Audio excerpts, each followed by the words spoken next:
Welcome, ladies and gentlemen, to the Square One podcast. We're taking our guests back to square one where they first started their careers or their businesses, and we're going to learn from their failures.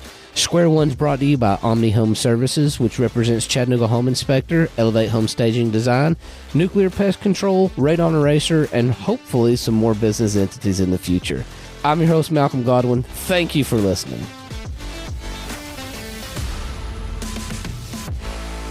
Today, we are in the studio with Madison McCann with Speakeasy Productions. We also have super special co-host Drew Bain, CEO of Chattanooga Home Inspector. Yeah.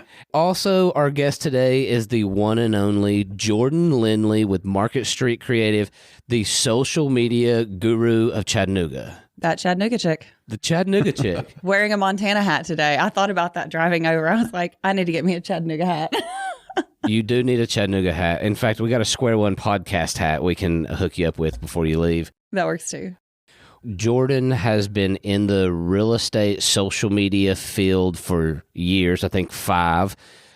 Just started Market Street Creative last August. But Jordan, I think anybody that's going to listen to this and probably is very well aware of you, but you've been doing social media marketing and business development for the mortgage and real estate world for several years. Tell us about that. It has been a learning experience. So I moved to Chattanooga from Memphis about 6 years ago now. Didn't know a single person, brand new career, just got married, never visited Chattanooga, no friends, nothing. So starting from like literally square one. And I got some really, really great advice from a friend who learned through failure. And she said, Jordan, don't go out. I was starting in home warranty before I got into like mortgage, real estate marketing, all that. And she said, don't worry about, you're not selling home warranties. She's like, go out every day and go make new friends and have fun. And I'm like, okay, that just takes all the weight off my shoulders, right? And so that's what I did. And that's how I built my business and my presence and gained over 3,500 like real estate contacts in East Tennessee and started in home warranty. And then I switched into mortgage, and now I'm doing marketing full-time with my own business. Just going out and having fun. Mm-hmm. We're going to actually jump straight to one of our questions that says, if you just kind of answered it, I believe, but it says, if you can help anybody in your field, and that would be social media building, content creation, would it be just that advice, go out and have fun? Can't be that easy. There's a lot of layers to it, but I feel like that's the mindset. That's kind of that armor, that mindset. That's what I put on every morning throughout any of the businesses like that I've been in.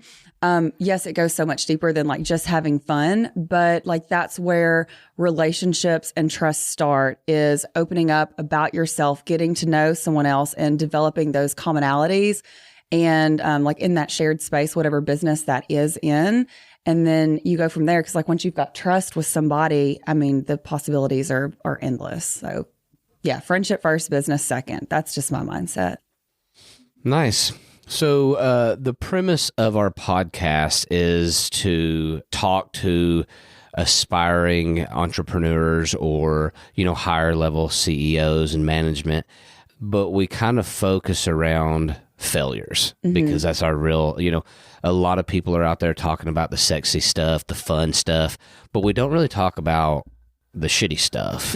Tell us about a failure that you've learned from. I mean, there's a couple. I feel like the biggest failure is not believing in myself and getting started sooner, which sounds kind of like, oh, okay, well, that's a simple little, like, give me the nitty gritty. But like, I feel like that is the biggest thing probably that has stood out, because I've always had like in my heart and my gut, that entrepreneurial mindset. I mean, I've worked for like different people, but to stand on my own 2 feet, build a team around me and build a business helping others.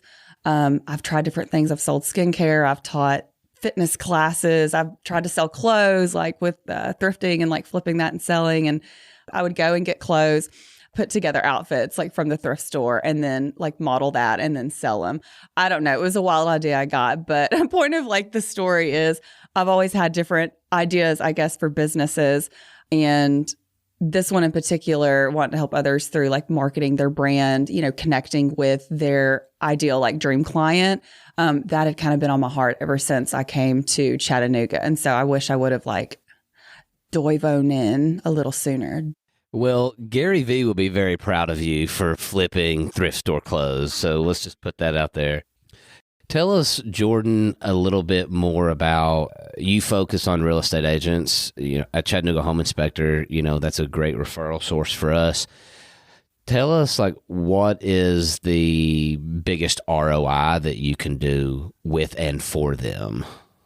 The biggest ROI, I feel like the greatest impact, to see the quickest impact, is going to be collaboration and connecting with the community and their different business partners that they're with. So not just sharing oh, I moved to Chattanooga, or here are my featured listings, or here's a little bit about me, but leaning on their partners and people that are within their business and the local community and connecting with those businesses. Because you can go on Instagram and put, add collaborator. Well, now that content that they have on their page shows up on the other person's, the tag person's page. And so if that, partner local business has 10,000 followers, like Common House, Honeyseed, Visit Chattanooga, Hope Mom, the list goes on.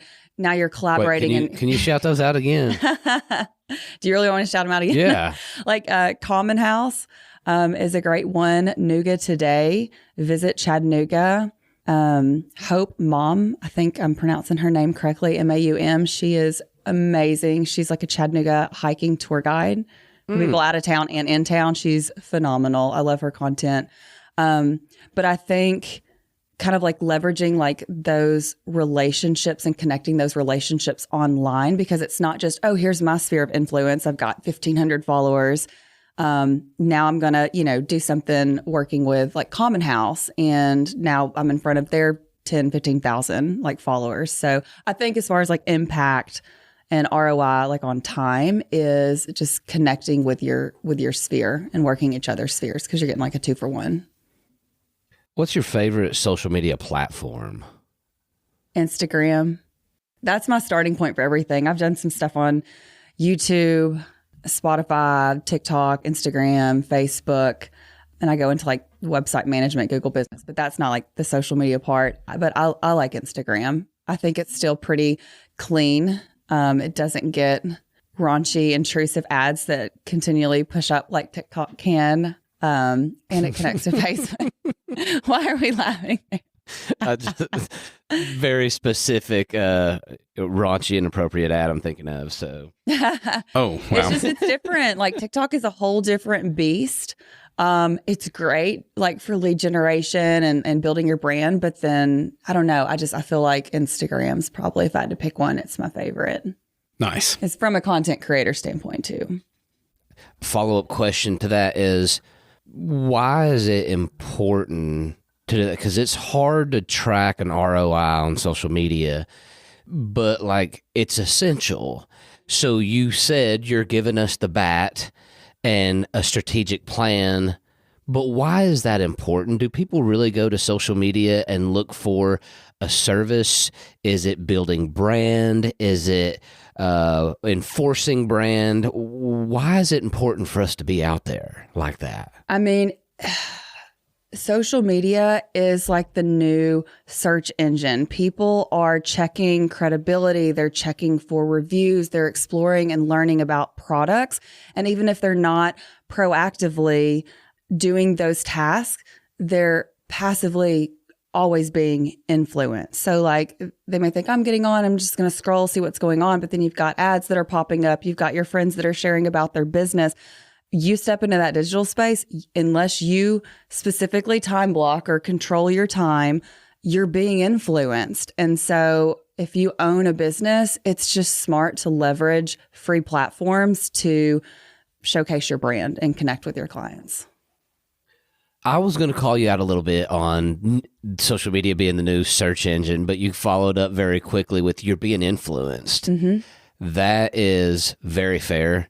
In fact, if anybody has a company that launches ships into the ocean, for a living, let me know, because for some reason I'm down that path. I'm being influenced by really silly videos. So it's important to be put out there so you're influenced. But is TikTok really influencing people? Yeah, I mean, people are getting leads from TikTok like my clients have. And that's what I've even gotten business from there to go teach like in other states or to teach or do a collaboration locally because I just showed up and someone found me. Wow. But I mean, there's a lot of strategy behind it. But yeah, it's so cool to me because again, we mentioned at the beginning of this episode that like I am a thrifter. I love like connecting with people, building relationships, all of that good stuff. But like, how can I do that like most efficiently? And these are like free platforms. I mean, because yes, I'll like run ads, but just showing up like consistently on some platforms like that is just massive for a business. I mean, because so many businesses are doing like influencer marketing now, like instead of paying to have someone do like their marketing or put out stuff like on their website or run ads or whatever, they'll have influencers that they can bring in for their business to market it because now that influencer comes in to speak. I mean, you've seen it for years with name anything and everything that's been on like TV and radio, influencer marketing. Makes sense. I mean, they were just influenced via commercial, via billboard. Now it's where you're spending a lot of your time on social media. For the professional out there, Jordan, and you say you're creating a strategy, what platforms are you encouraging or basically requiring your clients to be on? So my focus right now, my 3 pillars that I am directing all of my clients to is focusing on Instagram and Facebook, and then their Google business page. Okay. And then, of course, the website kind of flows in that. Are we looking at like a Spotify, YouTube, or TikTok? And again, that's like my clientele right now. Like they're not trying to get in front of the young 20-year-olds. They're helping people downsize or who are looking for, places to retire or who are wanting to get their like second and third investment homes. And so those are kind of like in a different age range than what TikTok is primarily on. But so let's avoid TikTok for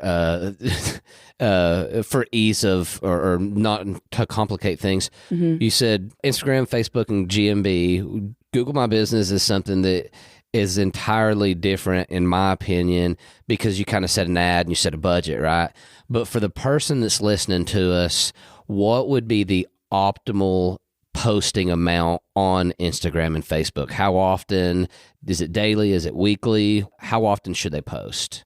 I would say consistency is key. And if you can post once a day, like Monday through Friday or 7 days a week, do it. So many people, when they come to me, they're like, I want to jump on all 3 of these platforms and I feel like I need to post like 3 times a day. Again, it depends what you're starting with and like where you want to go. But I think once a day, Monday through Friday, is fairly safe. And what should they be posting? Because I feel like it's just funny stuff, but what should they be posting? That question, like I can't give you a specific answer to because it's different for every person. Like for a real estate agent, it's really hard to answer that question in just like a blanket statement. I mean, obviously like the, get to know you, like about you, featuring like some of your listings or closings, like in a creative way, client testimonials. Like when I work with clients, it's not just, oh, hey, we're going to do these 3 things. And that's the same thing that everybody does. I focus on specifically their niche, like the clients that they've worked with, their specialty, and like we niche down to very specific things. So I could have 10 real estate clients that are all within a 20-mile radius and, all would say XYZ real estate. All of their stuff is going to be completely different with like their content and the stuff that they are sharing.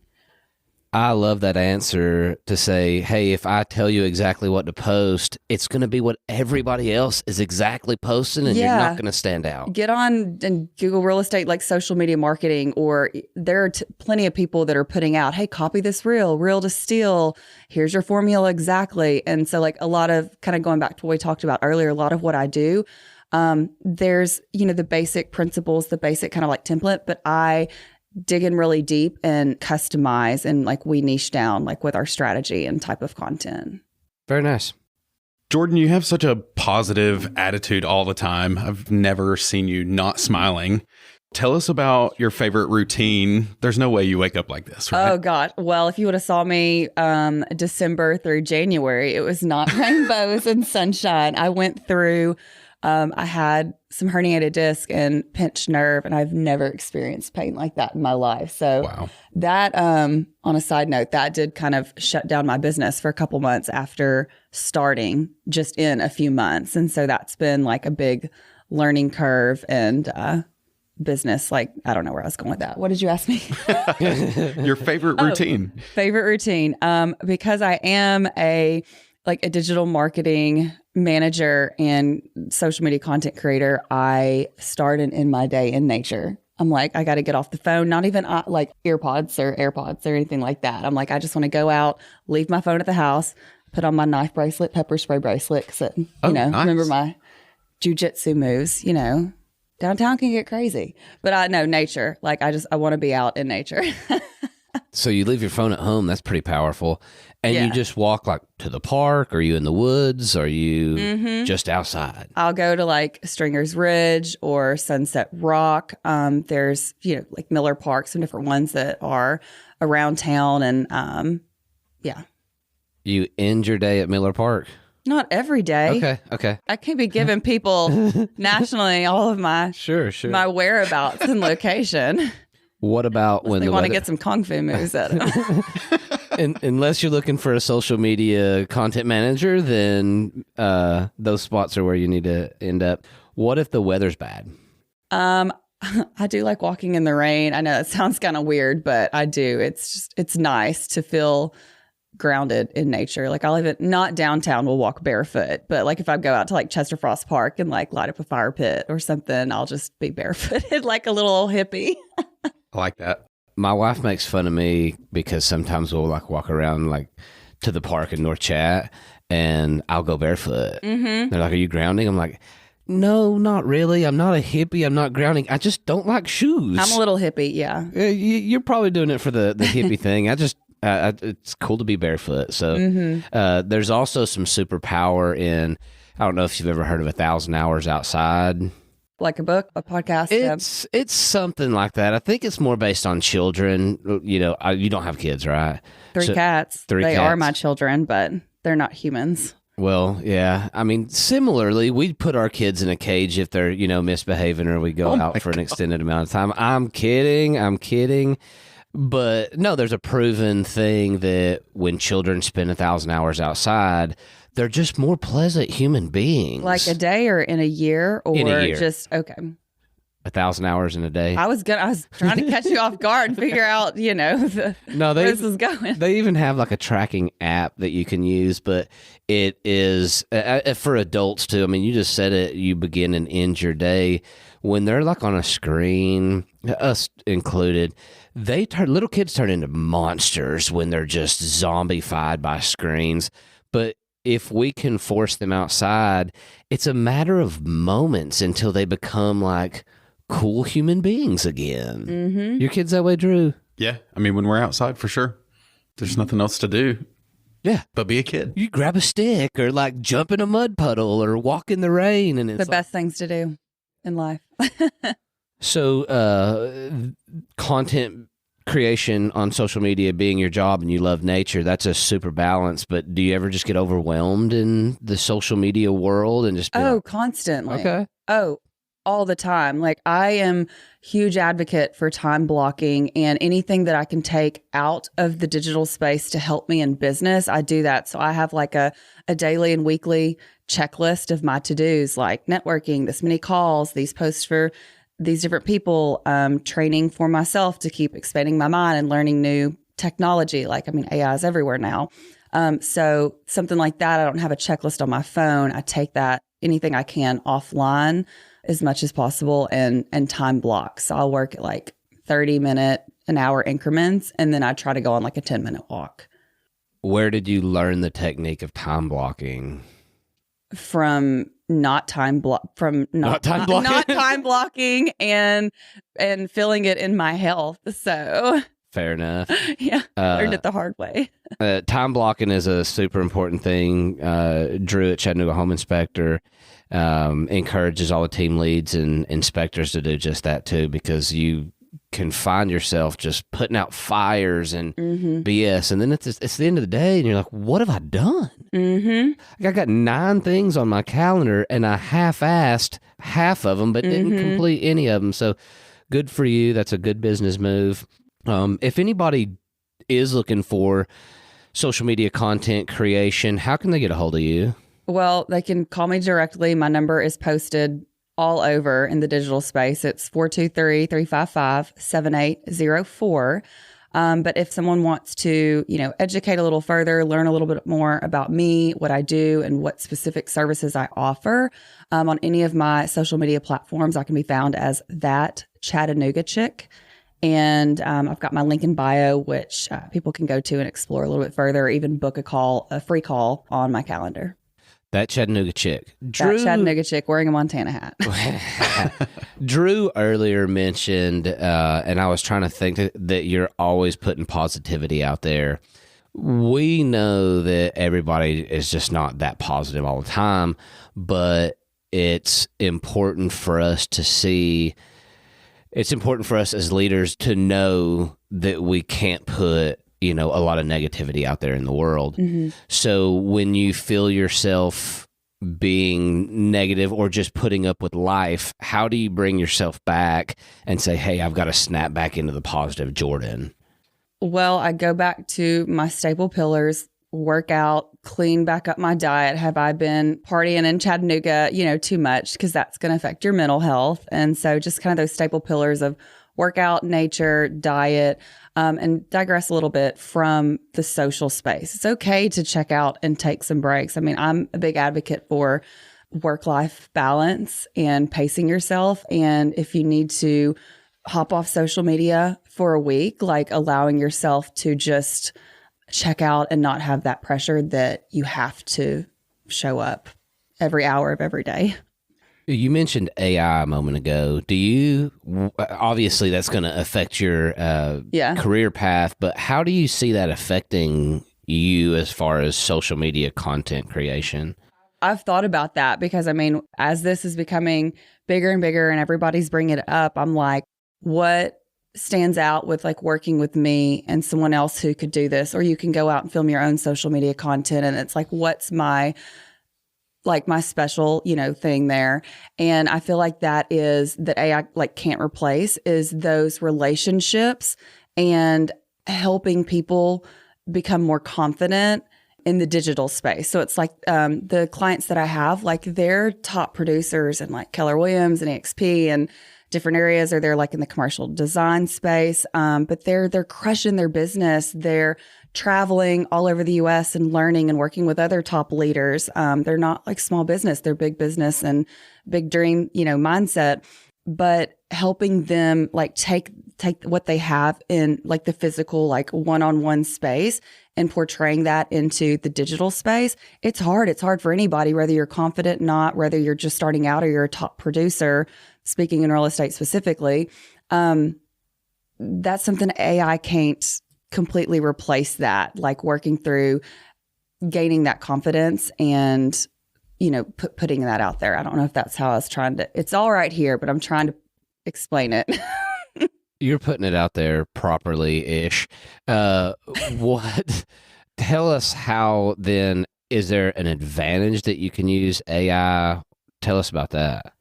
So AI helps me with, I do utilize like ChatGPT and some other different platforms to help with like editing and to help with like refining like my strategy and developing like some different talking points and whatnot. But then I never encourage anybody to specifically follow something that like say ChatGPT gave you. Like use that as something to help kind of spark interest and then tell it in your own words. How many times when you put something in there to help create a strategy, or how many times are you asking it to revise itself? Probably on average about 3 to 4 right now. I'm still very new to peeling back the layer of the onion when it comes to like AI and like ChatGPT specifically. So I've got a lot of room for growth, but I am learning how to leverage that like for my business and where others can, use that in their business as well. So it's a beast, but also it doesn't replace your specific voice. Like it's still never going to take that like offline, like what you can do. Not that we know of. So Jordan, is there anything else that our listeners should know about you? To get out and explore Chattanooga more. I think I'm still fairly new. I mean, 6 years in the city, and it blows my mind. People like don't get out and explore their own city and go to like float the Hiwassee River or even just hike Sunset Rock that's like 10 minutes from downtown. Like go explore your city, and more people need to visit Chattanooga because it's amazing. You said Sunset Rock, float the Hiwassee. Any other go-to spots that right off the top of your head? Chester Frost Park, Lula Lake. I mean, there's some more. I'm trying to think of them right now. You got a couple favorite spots, Drew? Rainbow Lake. No. What? You don't get out in nature? No, I'm boring. You don't go walk barefoot? No, I don't. I might try that today. Okay, Drew's going to be out. Someone needs to go with him when he goes for his walk. He's going to be out barefoot catching butterflies. I love that. We like Coolidge Park, Rainbow Falls. I think that's Signal Mountain. Is that? Or what's the one that's towards Saudi Daisy? It's past 153 and it's like to the left. Past 153. Chickamauga Chickamauga Trail. Are you talking about like a waterfall? Chickamauga Gorge Trail, something. Yeah, I don't know that. We do a lot of parks though, because we're typically with the kids, so that's fun stuff. What about a book recommendation? Do you have anything good reads? Oh, so I'm an Audible girl. I like to listen to different books. The one I keep coming back to is Essentialism by Greg McKeown, MKEOWN, Greg McKeown, Essentialism. And I can even just listen to like the first hour on Audible of that book, just on repeat. It is literally about boundaries and saying no and going back to like the essential things in life that truly serve your purpose and your passion. So it's a good read. Wow. Can you expound on that a little bit more for us? You just need to listen to it. Okay. It's just, it's hard to kind of, everybody takes it differently. Like when they read it based on kind of where you are personally or professionally. But it really is about like, I don't know if you've read any books on like minimalism in life, whether it's personally and professionally, but I'm all for like simplifying things and life. Is that where you kind of help find that work-life balance? Mm-hmm. Cool.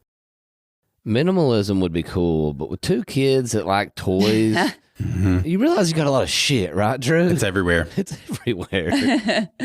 Yeah, it's a really cool book. And again, like it's essentialism. It's going back to like simplifying life, boundaries, but the way the book is like, written and the different chapters in it, everybody takes it differently. Like I get something different out of it every time I read it because I'm just in a different space in life or with my business. Love it. You have anything else, Drew? No, I'm excited to wrap up because we're going to go to Goodwill and she's going to pick out my outfit for the day. Can we please do that one time? I'll hop back on a podcast in a month, but it's like we all have to go to Goodwill and have picked out each other's outfits. It's not a bad idea. I was going to say that would be hilarious. Do we pick out outfits or do we find the outfit and then sell it and see who can make the most money? Ooh. Oh, challenge accepted. Oh, shit. That would be, I'm all about fun contest and doing silly things. So I'm game for like, let's pick out Goodwill outfits and how about hop like on a podcast. Is it a whole outfit or can we just do like a pair of shoes? No. No. It's a whole outfit. It's the whole fit. All right. The whole fit check. You're going to see that on our next upcoming podcast. Okay, Jordan, lastly, we like to wrap up and go back to square one. And if you were able to go back to probably not the beginning of Market Street Creative, but the beginning of your social media career when you started promoting mortgage lenders and real estate agents, if you could go back to that time, what would you go back to square one and tell yourself? Seek counseling.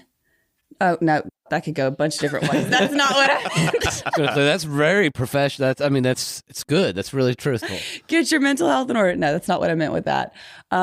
Seek mentorship. Yeah. That's what I'm looking for. Like seek coaching, seek mentorship, train with others who have been through what you've been through. Like instead of just, I'm going to sell out and like, I'm all about fell forward, fell fast, keep going, not let something like hold you back. You're learning and growing. Just because something didn't go the way you wanted it to doesn't mean that you failed. It's a learning opportunity that happens every day in business, especially in the world of entrepreneurship. But, seeking mentorship, whether you pay for it or not, just, find that group, that community, and people who've been through similar experiences and pay them, find a way to pay them and seek mentorship because they're going to give you some shortcuts and fast track you through some of those failures. If you're listening to this podcast, it is because we talk about failures, and consistently people are saying, I would find that mentorship. I would learn through others' mistakes and not my own. And it's so worth it. So again, tell us where we can connect with you if we are in need of social media content and a strategic plan. So my direct phone number is 423-355-7804. And online, anywhere in the digital space, it's that Chattanooga Chick. Cool. Thank you so much for being on today, Jordan. Thank you for your time. Thanks for having me. And next time, we're going to hit up Goodwill first. Goodwill it is. Challenge accepted. Challenge accepted. Thank you for listening to the Square One podcast, brought to you by Omni Home Services. We represent Chattanooga Home Inspector, Nuclear Pest Control, Elevate Home Staging Design, Radon Eraser, and hopefully more business entities in the future. We release a new episode every Thursday. If you like this episode, share it with your friends, neighbors, real estate agents, or whoever. Make sure you subscribe to Spotify, Apple, or wherever the hell you listen to your podcasts.